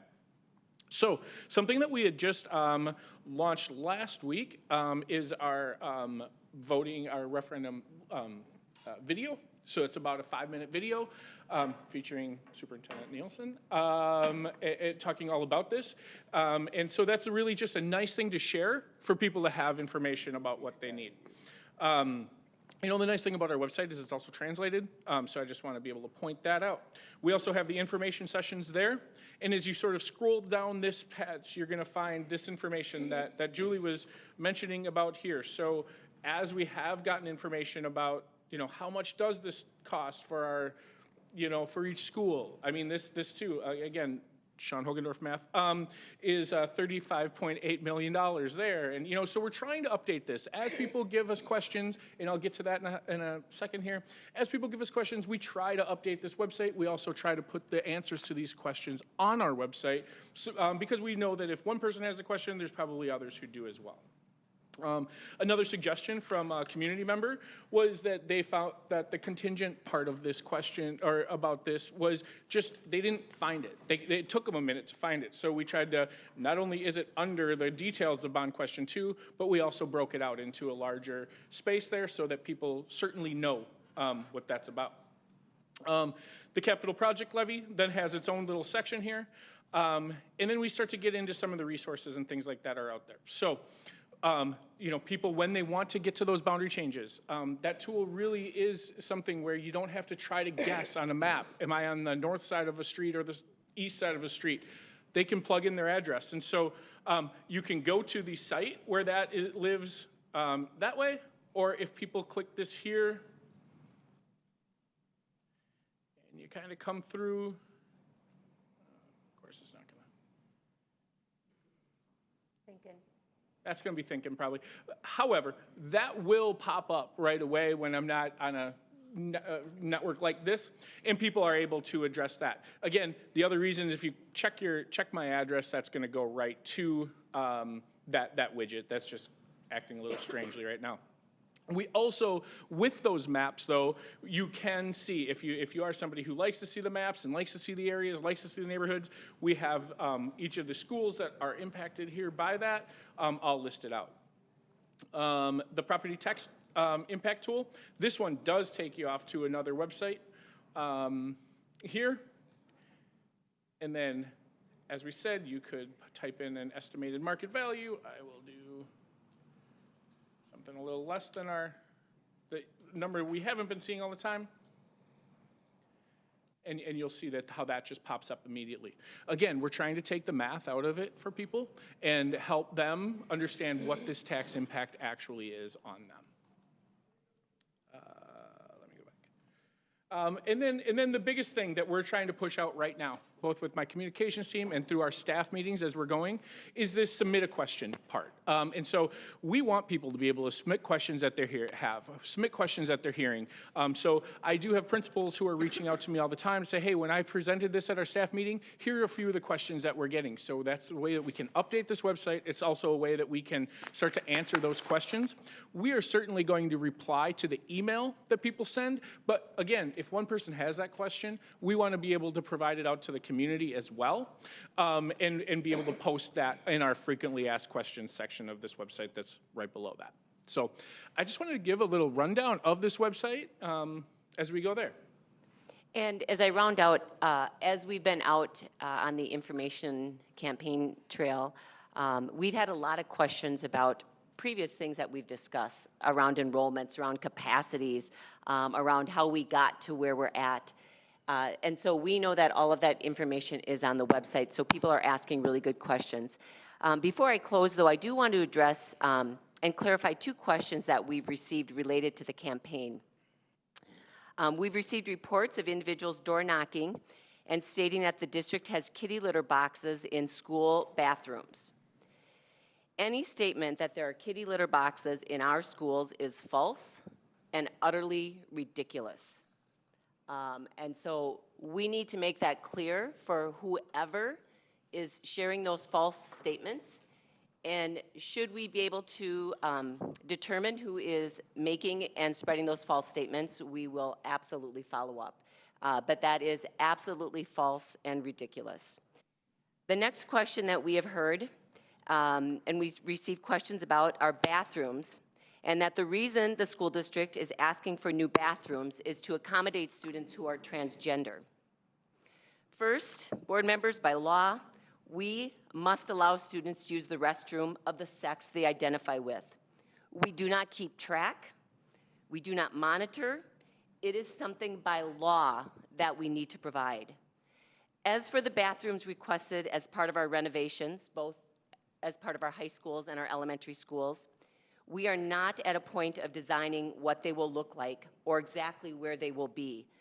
As we've discussed, when the price estimates and the cost estimates are done for purposes of the bond, it was all based on square footage. And so right now, what we have is the square footage and the areas that are needed to gather the cost estimates. The design process for our bathrooms will not begin until there is an approved bond and we actually have designers on site to work with our leaders and to work with our district administrators. And so I really wanted to take the time to call those two questions out because they are both very concerning to us as district leaders. And so we would hope board members, anybody listening in the audience, if you are hearing that information, if someone has evidence or believes they have evidence, we would welcome pictures and a conversation, but otherwise we would ask that those false statements stop being spread throughout our school district. With that, Dan and I, we are continuing. I think we have a session tomorrow, but most mornings and most nights, we are out on the campaign trail sharing information. Our other executive cabinet members are busy monitoring our schools because they all too have a plan for making sure that their school communities get the information that they need out to their families and residents in their area. Thank you. Okay, thank you. All right, we are at 5.2, financial update, and that will be presented this evening by Dan Pyan, Executive Director of Finance and Operations. Sharon, are we going to have questions first of all? Yes. Okay. Excuse, 1 second. Then you can tell Just my questions. joke, too. Okay. I just have a question about the breakdown of investments for the middle school projects. Do we have a breakdown of that like we did for the 3 high schools? We can absolutely get one. We were not asked that question yet, but we can absolutely do a breakdown for that question. And I will send that out to the board, so you have the breakdown for middle schools. It is on that handy dandy website. By Oltman and Woodbury. Yep. I will find it and share it with board members in case you get asked that question, so you have it right at your fingertips. Okay. All right, Dan. Good evening, everybody. Tonight we'll be giving our financial update. Certainly excited about the Twins, of course. First time in a long time that they won a playoff game and then a playoff series. I used to play baseball and follow baseball very closely, and I did a lot of reading about the old-time baseball players, and one of them, Yogi Berra, was a catcher for the New York Yankees a long time ago, and any baseball player, not the brightest bulb on the tree. He had gone out to dinner with Mickey Mantle and his teammates, and they just went to a pizza place, and they sat down, and he ordered a pizza, and the waitress asked, "Do you want to cut into," this is a true story, 8 slices or 4? And he said, "You better make it 4. I don't think I can eat 8.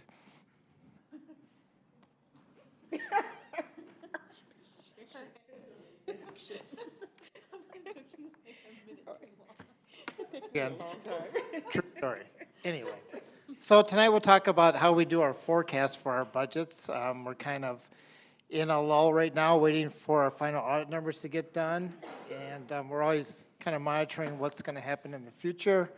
It's very important also during contract negotiations to kind of see where we end up. So I'll just explain a bit how we forecast our budgets. Why do we forecast our budgets? Well, we want to estimate our future fund balances. As you know, the fund balance is our district's checkbook. It's monitored the amount by the Department of Education. There's a calculation that would say that your district's in statutory operating debt. if you have a negative fund balance. But as you know, our fund balance has been going up a little bit, and as you know, our board policy is to have a fund balance of 16.6% of our operating expenditures, about 2 months worth of expenditures. We also forecast to see if we need to make adjustments, and we also have to base on a lot of assumptions. It's always based on the information that we know today. So some of the assumptions we use in our forecasts, enrollment is a big one. We're always very conservative, or at least I am, when we look at our enrollment. Because if you have more students than you budgeted, then you'll have extra money, but if you have less, then you're gonna have less money that you've already spent. So my forecast for the enrollment shows a very slight increase on overall enrollment, about 1.5% over 5 years. That's about 55 students per year. The biggest factors are kindergarten, which is based on the birth rates. It's pretty much based on history because it's a total guess on what's going to be in the kindergarten class. Some other factors, things like PSEO, which we have students in the buildings, but we don't get paid for them because they go to college and the state pays their college tuition. And of course, how many drops we have, and keeping an eye on, when it goes up and down. So with that, the budget enrollment over the years, those are actual numbers up until 2022 is an actual number, and then 2023 is what we think we'll end up at. We're still waiting to get our final numbers from the state on that, and that will allow us to finish up our audit. And then as we look to the future, and this is based on a cohort survival method, and then as we kind of use that number, the kindergarten number, if you look at the next slide, I think it's the next one, and that's everybody's favorite subject, birth rates and fertility rates. I simply just go out to the Minnesota Health Tables, and they publish the birth of every county in the state. So we use Washington County births to project our kindergarten, and as we've been told in the last demographic study that 2020 was the lowest birth rate since 1979. And you can see by this chart that yes, indeed, in Washington County, it's our lowest birth rate, at least since 2012. These birth rates, number of births in the county, will translate to our kindergarten year about 6 years later. So then what we do is we take what we had for kindergarten and see what percent of the births went to our kindergartens. And you can see the percentages on the side. It's not always going to be exactly the same, but pretty much we average about 46.3% of the births in Washington County attend our public schools. That's actually a pretty amazing stat considering that our population of our district is about 110,000. Our district is wholly in Washington County. We don't go to any other counties. And the population of the county is about 260,000. So we capture more into our schools than we have as a percentage of the population.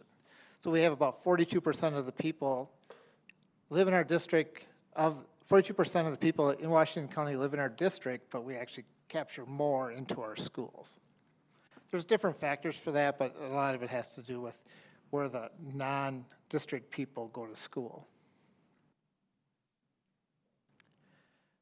So then we take those numbers and we put them into a chart. We won't make you read this chart, but CFAC is used to this. We talk about this a lot. And what we like to do is look at what was the survival between grades. So we always look down to the right. So if we figure that over the last 10 years, the difference between what the kids in second grade went into the next third grade, how much of those did we capture or did we get more? We put all those numbers together to come up with our forecast for the future. And then we also want to monitor how we're doing against budget. So if we're forecasting 18,827 and our budget's 18,500, we know that we're in pretty good shape. Other revenue assumptions that we have to use, we have to look at the basic formula because most of our revenues derive by multiplying the basic formula by the number of students. We know that in 2024, it's $7,138 per pupil unit. That's an increase of 4% that came from the state legislature. The state legislature also set by law that it will go up by 2% in 2025, and then after that, it's tied to inflation up to 3%. So it can't go higher than 3%, but it could go up to 3%. Generally, before this last session, we generally get 2% a year on the formula. It's determined by state legislature. Whoops, that's okay. And for our assumptions after 2025, we're assuming 2%. Other revenue assumptions, our federal title and federal special education are remaining essentially flat, like they're not going to increase much. Other fees will stay flat.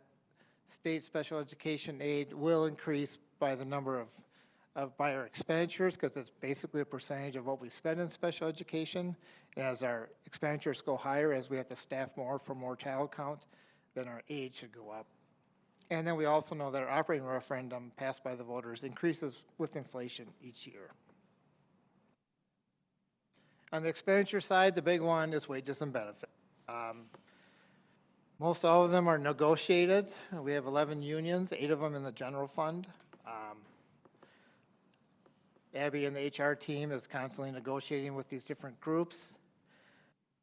Generally, we talk about increases as a percent of salaries and wages, essentially known as a cost of living adjustment, but also many groups have steps, which are the same as longevity. Basically, if you stay another year, then you go another step, you'll have some type of increase, and then on top of that, you'd have a COLA increase. In the teacher contracts, they have steps and lanes, so they can get an increase for staying another year. It's a step, unless they're at the very end of their steps.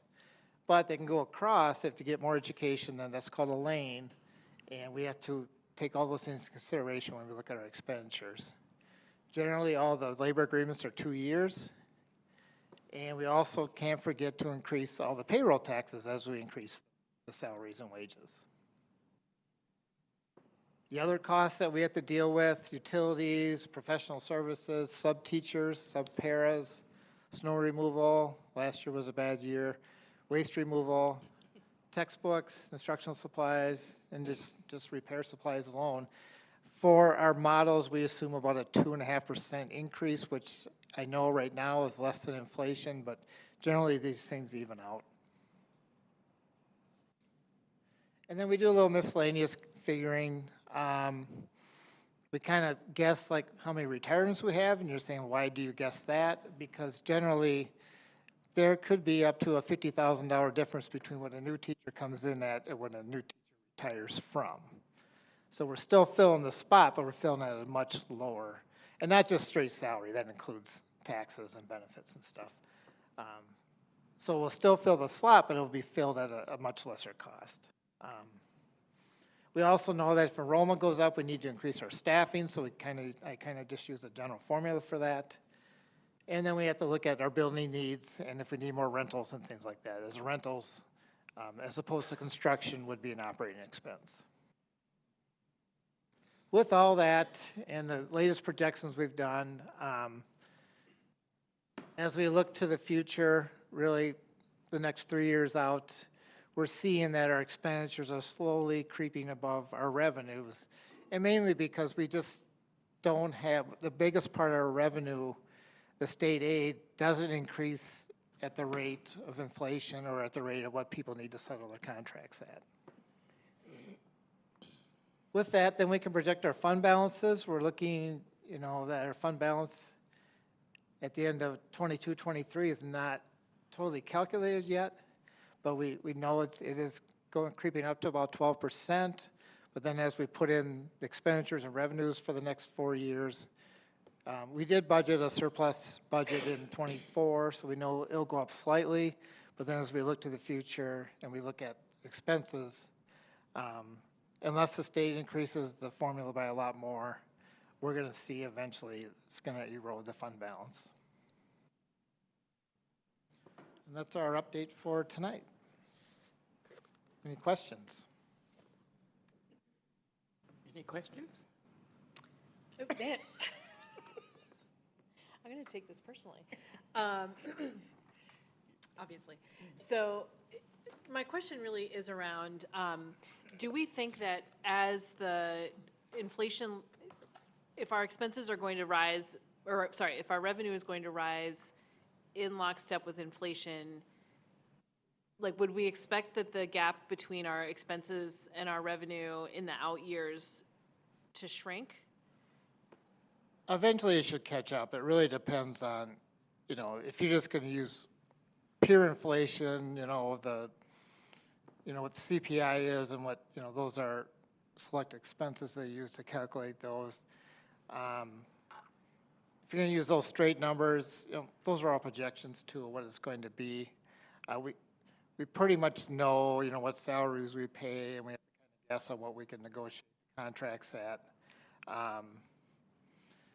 I think it's really, probably the biggest thing the taxpayers did was to approve the referendum with inflation on it. So that's going to be exact inflation. If it goes up, your operating referendum will go up, the formula, your amount will by that amount.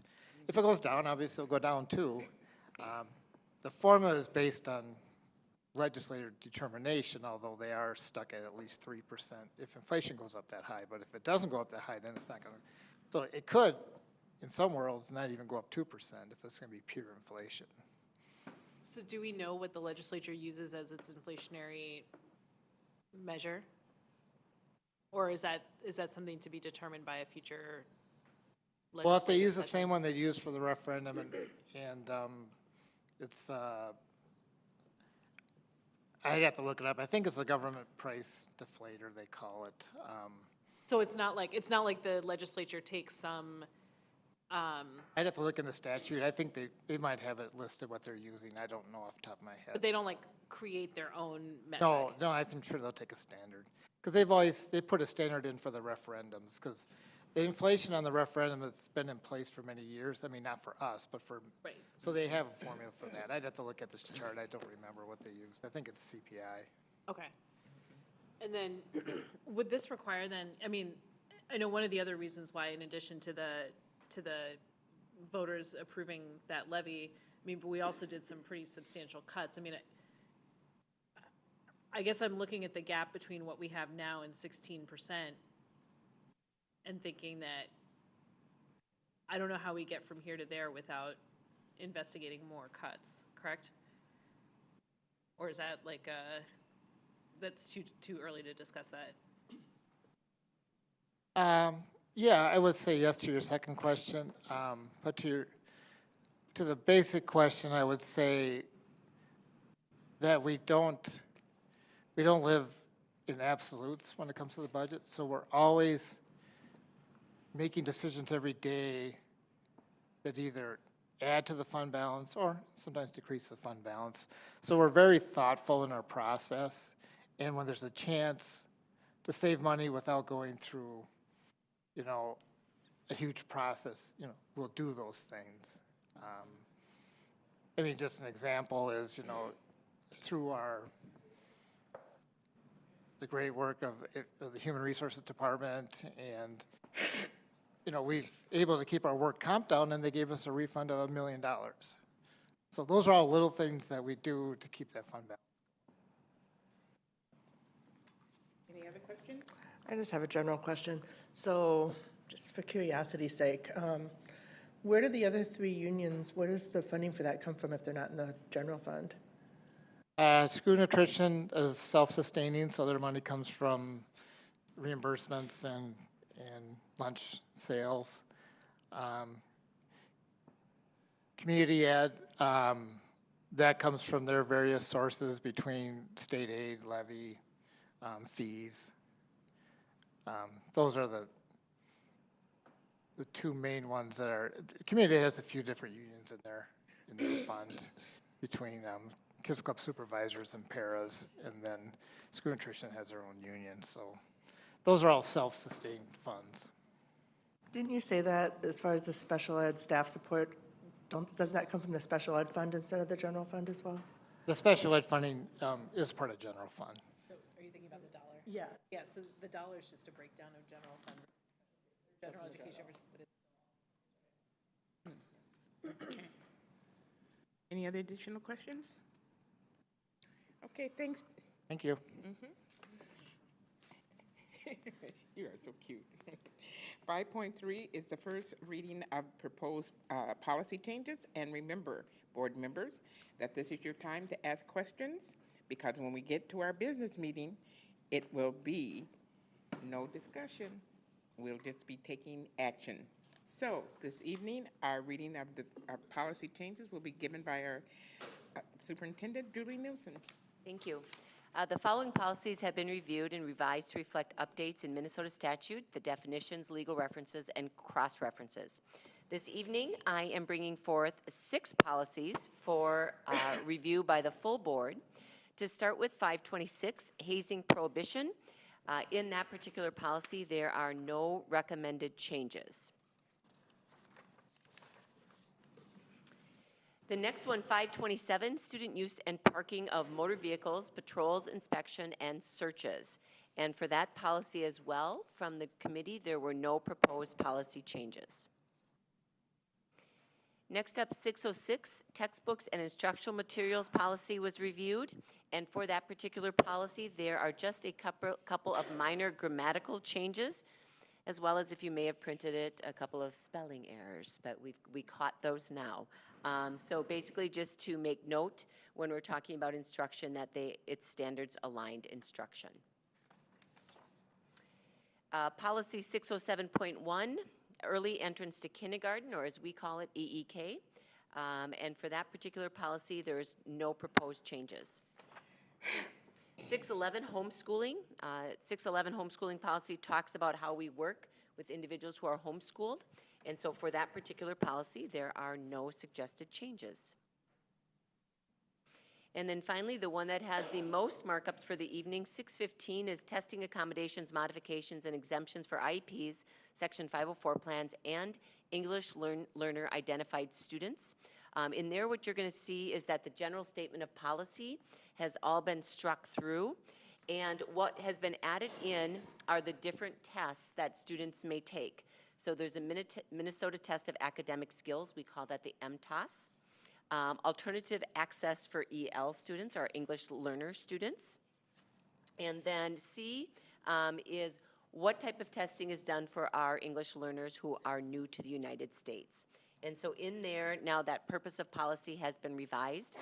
And then as we look at definition of terms, it really is to note that there is a procedural manual for the Minnesota assessments. And so as a reference to that one in terms of terms, the reference is back to that manual that is provided by our testing company, Pearson. And then finally, Roman numeral number 4, granting and documenting accommodations, modifications, or exemptions for testing. Again, you'll see that we are referring back to that procedures manual that is put together and available from Minnesota Pearson Access.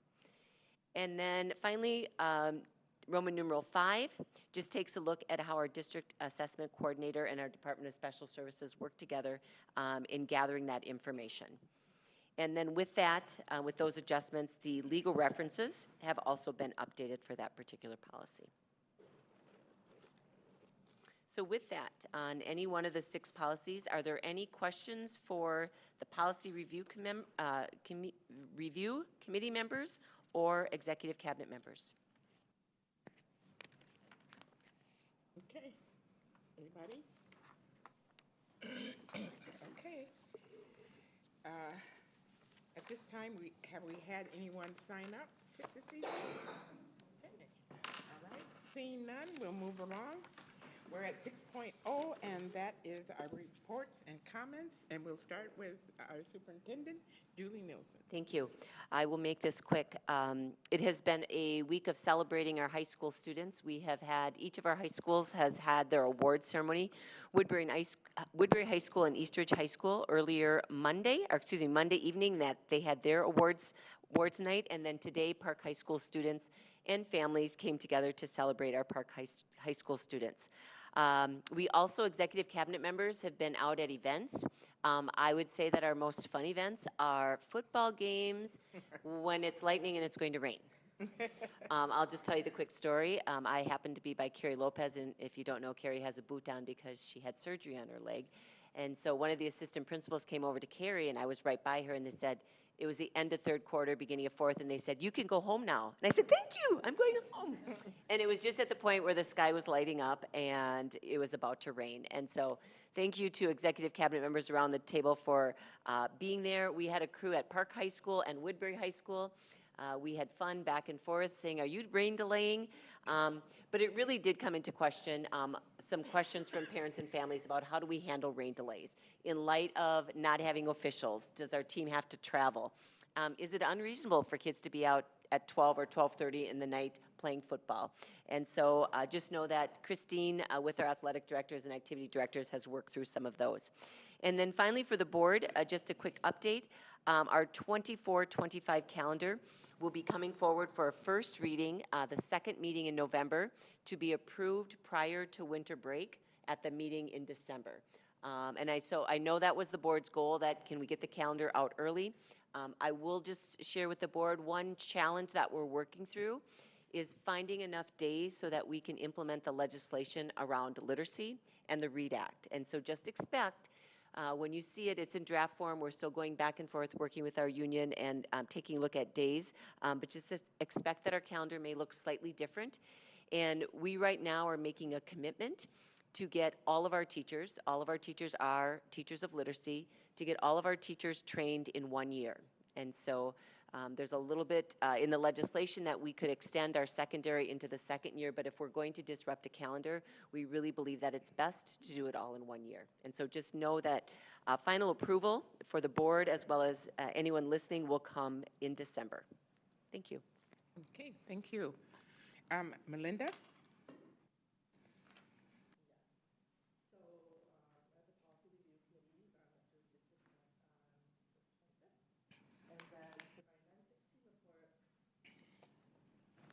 We had, last week, we had a board retreat, and where we got to do an escape room, and that was really fun, so.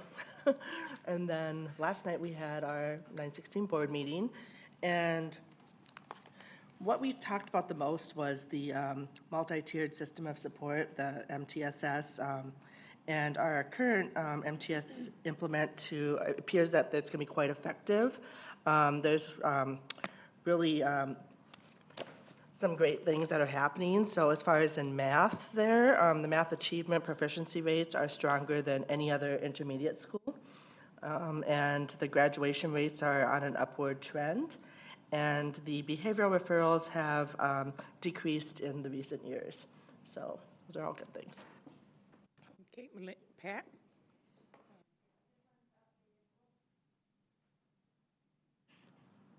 Okay, I just wanted to update everyone on BrightWorks. BrightWorks is the former, what was it called before? Okay, anyway. Metro Exu, yes. So their fall calendar is out for professional development, and there's quite a bit that I just clicked on the button to see how expensive these classes are. They're like $500 online. So I don't know if that's possible for teachers to do, but they're all CEUs that are they're already confirmed as CEU eligible. So there are lots of them in all the different things. MTSS is one of them, and coaching for principals is another. So there's there's restorative justice, all kinds of things. So just remind teachers and professionals that that is available. And we're going on a retreat in October to Madden's. So I'll miss a board meeting, I think. Yeah. Oops. Okay. Right. Simi? Sure. Like Melinda said, the policy committee met. I also attended CFAC. We talked a lot about the upcoming audit. I'm very excited for it. Chris Blackburn and I are gonna like giggle about it because it sounds like a trip. I know you all think I'm joking. I'm not. And also for anybody who's out there, CFAC is the best committee. Everyone should join it. I also was able to attend the DEI Parent Advisory Committee where we talked through the A&I plan. We talked about some new Native education curriculum, and we talked about some procedures around harm that students are receiving in school, particularly around racial harm. Okay, Eric? Yeah, just a quick report on the AMSD board meeting in September.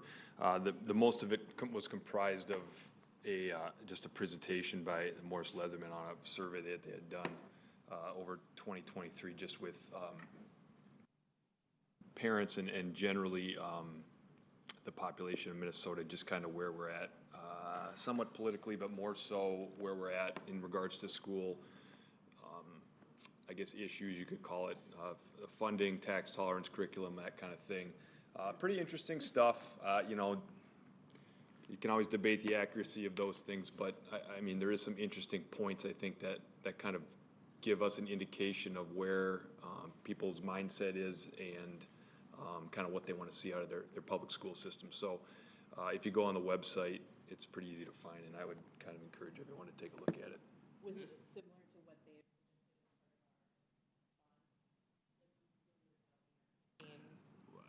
No, it was more, there was more specific questions. I mean, there was maybe some overlap, but different, but also a series of different kind of questions in regards to people's opinions on, you know, do you feel that, for example, do you feel that the public school system in Minnesota is going the right direction or the wrong direction, or doing the right thing in regards to curriculum in general? That would be an example. So. Okay. Thank you, Eric. Yep. I attended the presentation that Dan and Julie gave to the city of Woodbury. It was another opportunity to show how smart you were. I mean, you know, how you knew your stuff. You were really good. So I couldn't have done it. So just want you to know. So that's about all I attended. Next, we're at 7.0, our future meeting dates. We have a school board business meeting on Tuesday? Oh, because of MEA. October 17th at 2023, and a workshop board meeting November 2nd. Both meetings will be held here at the District Service Center at 6 o'clock. Next is 8.0, and that is we are adjourned.